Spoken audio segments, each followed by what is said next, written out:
Queridos hermanos, qué bueno encontrarnos hoy para meditar juntos el texto de la primera lectura que la liturgia nos propone para este domingo. Vamos a ubicarnos todos en el libro de los Hechos de los Apóstoles, en el capítulo 15, en una escena que nos retrata una situación de conflicto en las primeras comunidades cristianas que logra ser resuelta gracias a la disposición de todos para abordar la dificultad, escucharse mutuamente y buscar una solución que privilegie la centralidad en Cristo y de la persona humana en la comunidad de fe. Es importante que tengamos nuestra Biblia en mano para poder comprender todo el contexto de la escena que vamos a estudiar, porque la proclamación litúrgica toma solo un extracto de todo el capítulo 15, concentrándose en los versículos 1 y 2 y 22 al 29. Ya que tenemos nuestra Biblia en casa, pues podemos leer no solo la cita que escucharemos en la celebración dominical, sino que podremos tener acceso a todo el contexto de la situación. Notemos en primer lugar que el capítulo 15 está antecedido por los capítulos 13 y 14, los cuales van a narrar la primera experiencia evangelizadora de Pablo y Bernabé en medio de los gentiles.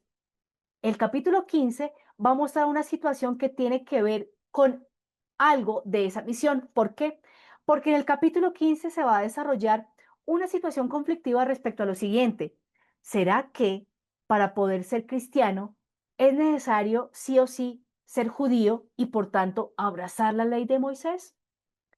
Así que la ubicación del capítulo 15 no es gratuita. Comencemos a leer el texto para ir comprendiendo mucho mejor la situación. Dice así el texto. Bajaron algunos de Judea que enseñaban a los hermanos: si no se circuncidan conforme a la costumbre mosaica, no pueden salvarse. Se produjo con esto una agitación y una discusión no pequeña de Pablo y Bernabé contra ellos, y decidieron que Pablo y Bernabé y algunos de ellos subieran a Jerusalén donde los apóstoles y presbíteros para tratar esta cuestión. Como vemos, estos dos versos del capítulo 15 nos muestran la fase uno del conflicto, donde vemos una incomodidad y una tensión. La razón es la siguiente, que en algunos se está presentando la pregunta o la inquietud. Si presentamos a Jesús en medio de hombres y mujeres que no son judíos, ¿cómo podrán entender el que Jesús es Mesías? ¿No será que es preciso que abracen primero la fe judía, que abracen la ley de Moisés, que se circunciden para que puedan entender a Jesús como el Salvador de su vida? Esta parece ser que es la postura de aquellos que bajan de Judea y van a Antioquía llevando el mensaje que acabamos de leer en los versículos 1 y 2.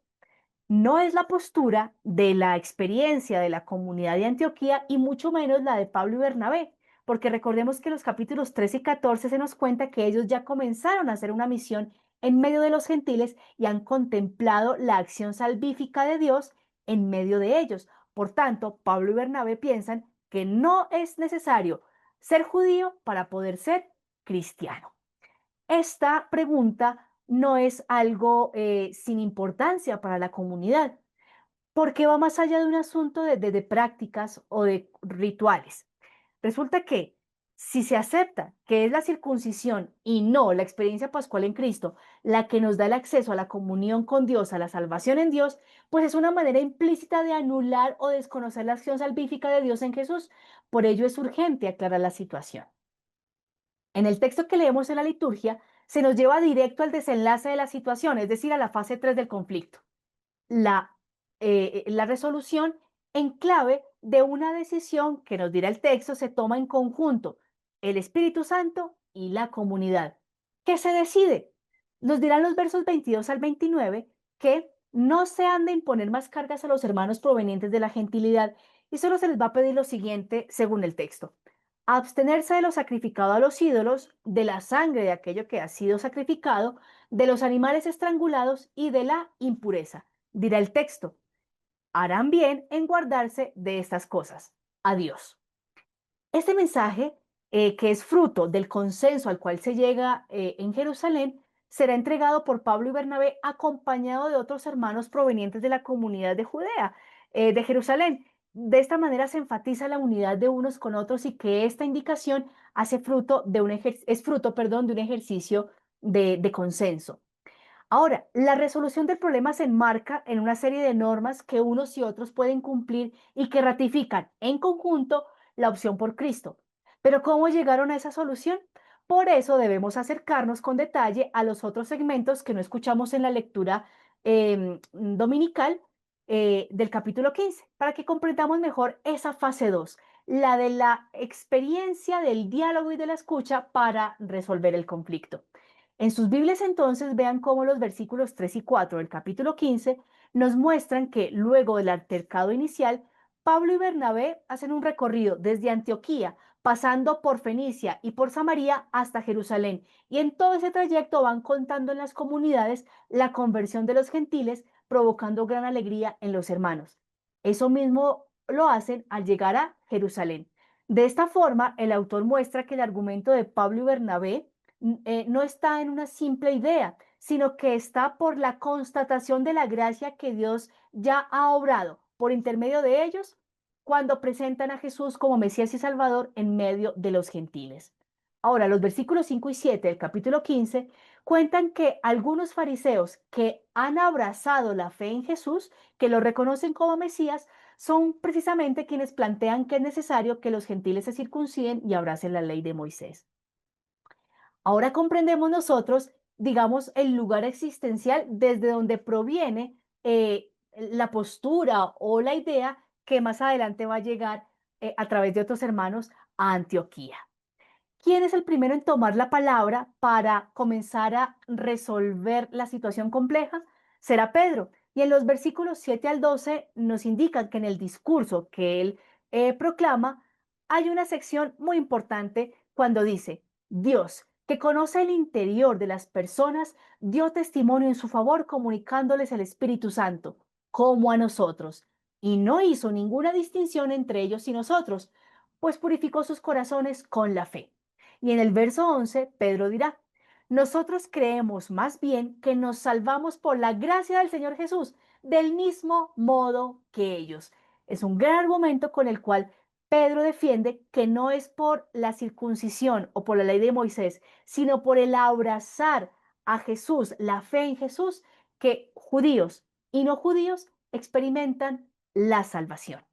En los versos 13 al 21 se nos narra quién toma también la palabra en este diálogo y será Santiago.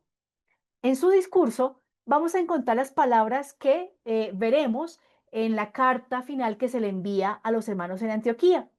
Santiago dirá que a la luz del discurso de Pedro, él comprende lo dicho por los profetas respecto a que Dios robustecerá a Israel y que a través de ese fortalecimiento de Israel, todas las naciones, toda la humanidad podrá volver a Dios. Concretamente, Santiago está citando al profeta Amós en el capítulo 9, versos 1 y 12. A la luz de esta comprensión de Santiago, él expresa, por esto opino que no se debe molestar a los gentiles a que se conviertan a Dios, sino escribirles que se abstengan de lo que ha sido contaminado por los ídolos, de la impureza de los animales estrangulados y de la sangre, porque desde tiempos antiguos Moisés tiene en cada ciudad sus predicadores y es leído cada sábado en las sinagogas.